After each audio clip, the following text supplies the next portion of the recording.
南投水里上港的高船仔队参加全国中等学校运动会西式高船仔这个项目，摕到4块金、1块银、2块铜，创下着全国高中的纪录，嘛是小连续8年摕到高中男子组团体总冠军。 水里上港爬船队参加全中运西式爬船项目竞赛，得到4金、1银、2铜的好成绩。南投县体育会结合水里高中的轻艇队，加选手颁发奖金。非常的不简单哈，在111年的全国中等学校运动会呢，能够得到9金、5银、8铜，有21位的选手拿到金牌哈。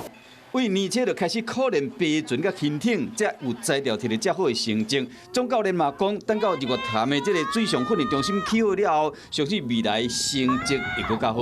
假如能够有好的环境，我们训练的时间可以增加，那舟车劳顿的时间可以减少。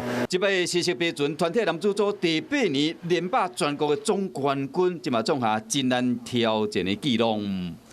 Hello， 大家好，我是乃瑜，要教给大家2个任务。第一个，华视新闻的脸书专页，你按赞了吗？